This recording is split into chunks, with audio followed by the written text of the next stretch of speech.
창세기 13장입니다. 아브라함은 목숨을 구걸하기 위해서 아내를 버렸지요. 사실 아내를 버린 것보다 하나님과의 약속을 버렸습니다. 바로는 아브라함의 거짓말 때문에 아주 큰 어려움을 겪게 되었지요. 세상에 복을 가져다 줘야 될 아브라함은 오히려 세상에 저주를 가져다 줬습니다. 그럼에도 불구하고 하나님은 아브라함을 다시 제자리로 돌려보내십니다. 그 자리가 어딘가요? 4절에 보면 그가 처음으로 제단을 쌓은 곳, 거기서 여호와의 이름을 불렀던 곳으로 하나님은 아브라함을 다시 보내십니다. 우리는 이것을 은혜라고 합니다. 우리는 더하기를 은혜로 생각할 때가 있습니다. 은혜라고 하면 더하기를 생각하지요. 공부를 많이 하지 못했는데 와, 시험을 잘 쳤어 라고 생각하면 우리는 그것을 은혜라고 부르기도 합니다. 운동선수가 금메달을 목에 걸고 말하지요. 모든 것이 하나님의 은혜입니다. 네, 사실 이런 거는요.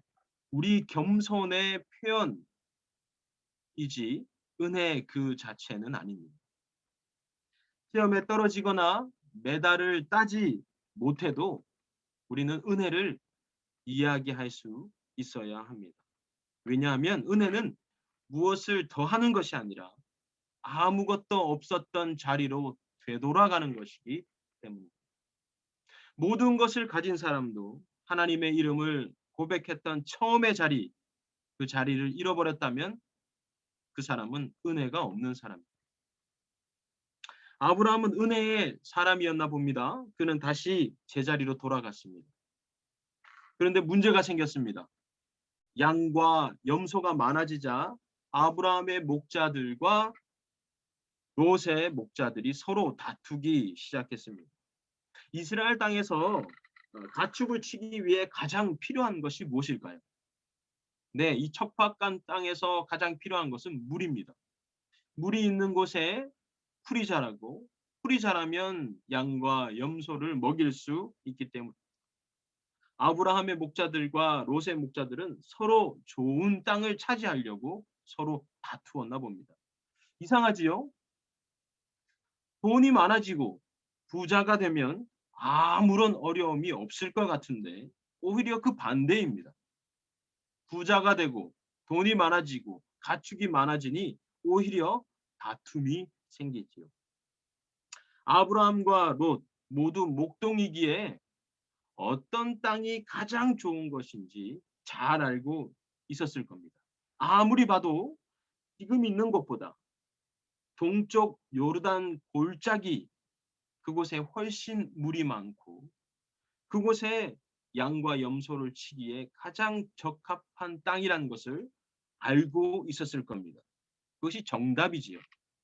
정해진 답입니다. 아브라함은 롯의 삼촌이며 고아가 된 롯을 거두어 들인 키다리 아저씨 같은 사람이었습니다. 그러니 아브라함과 롯 사이에 다툼이 생겼을 때 아브라함은 이렇게 할 수 있었습니다. 야, 이 녀석아, 내가 삼촌이니 까불지 말고 여기에 있어. 내가 보기에 저쪽 동쪽 땅 물이 많은 곳에 내가 가서 거기서 양을 칠 테니 너는 여기에 있어.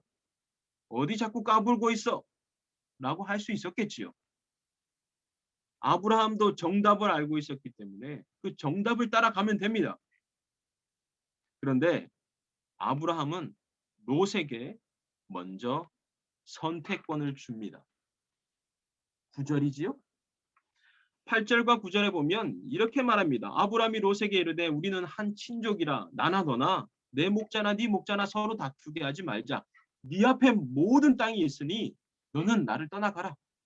네가 먼저 땅을 선택해라 라고 이야기합니다. 이상하지요? 롯은 신이 났습니다. 조금의 주저함도 없이 좋은 땅을 선택하고 떠납니다. 롯도 목동이었기 때문에 정확하게 알고 있었지요. 그래, 정답은 동쪽 땅이야. 저쪽 물 많은 곳이 정답이 땅이야. 하고 그 땅을 향해 나아갑니다. 아브라함은 정답을 포기한 것처럼 보입니다. 그러네요. 그것이 아닙니다. 아브라함은 정답을 포기한 것이 아니라 해답을 선택했습니다. 그는 하나님의 이름을 불렀던 그 자리를 지켜낸 것입니다. 그곳은 분명히 정답은 아닙니다.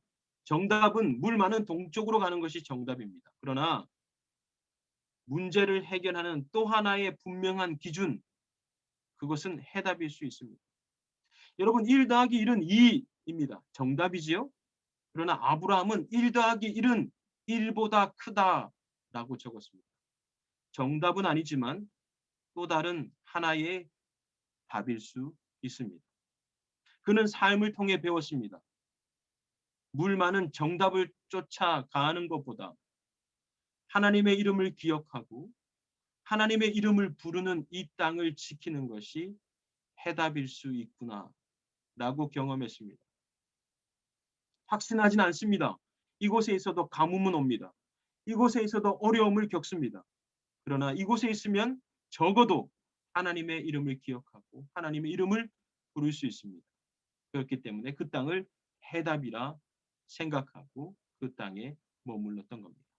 이것만은 지켜야 되겠다라고 생각했기에 아브라함은 그 땅을 지켜냈습니다. 정답이 아닌 해답을 선택했지. 옛날 농부 이야기를 아시나요? 여러분, 보릿고개라는 말도 들어봤는지 모르겠습니다. 농부들은 봄에 씨를 뿌리고 여름과 가을 길러내어서 거두어 드립니다. 그리고 겨울 내내 창고에 곡식을 쌓아두지요. 그러나 겨울이 아주 깁니다. 그래서 양식이 다 떨어지고 밥을 먹을 것이 없습니다. 우리의 오랜 조상들은 이것을 보릿고개라고 불렀습니다. 내년 봄이 오기까지 긴 겨울을 보내야 되는 이 보릿고개에 유혹이 한 가지 있었습니다. 밥을 먹을 것이 없지요. 아이가 엄마 아빠에게 이야기합니다. 엄마 아빠 배고파요. 그래도 참아. 곡식이 없잖아. 다시 한번 묻습니다. 엄마, 창고에 보니까 감자가 있던데 왜 그걸 먹지 않아요? 그걸 먹으면 되잖아요. 배가 고픈데 창고에 있는 감자를 먹어요. 엄마 아빠가 이야기합니다. 얘야, 그거는 씨 감자야.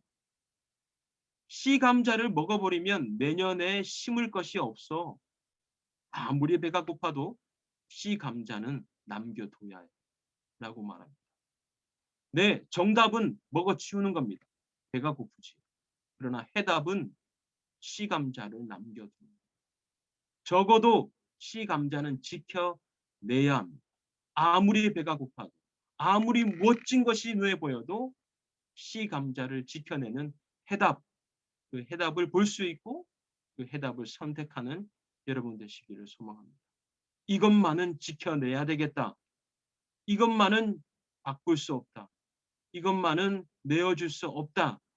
이 고백이 여러분 신앙 가운데 있기를 소망합니다. 그것이 해답을 선택하는 지혜입니다. 눈에 보이는 정답이 우리의 삶을 지키지 못합니다. 때로는 보이지 않지만 내년에 심을 씨 감자를 지키듯이 때로는 불분명해 보이지만 하나님의 이름을 부르는 곳을 지켜내는 아브라함처럼 우리에게 해답을 선택하는 지혜가 있기를 소망합니다. 우리 모든 어린이 친구들, 우리 모든 청소년부 친구들, 정답이 아니라 해답을 선택하는 지혜, 그리고 그 해답을 쫓아 나아가는 용기가 여러분에게 있기를 주의 이름으로 축원합니다. 기도하겠습니다. 살아계신 하나님, 정답은 눈에 보입니다. 그 정답을 향해 가면 모든 것이 성공할 수 있어 보입니다. 모든 것이 잘 될 것 같아 보입니다. 그러나 아브라함은 정답이 아니라 하나님의 이름을 부르는 해답을 선택했습니다. 그에게 지켜야 할 것이 있었기 때문입니다. 하나님, 우리의 신앙 가운데서도 우리의 삶 가운데서도 지켜내야 할 것이 있습니다. 이 영적인 시감자와 같은 이것을 우리가 지켜낼 수 있도록 우리 부모들에게, 우리 아이들에게 지혜와 용기를 더입혀 주십시오. 정답을 쫓아가는 세상 속에서 해답을 말하고 해답 가운데 서 있을 수 있는 우리 아이들 될 수 있도록 주님 축복하여 주시옵소서. 모든 말씀 우리 예수 그리스도 이름으로 기도드립니다. 아멘.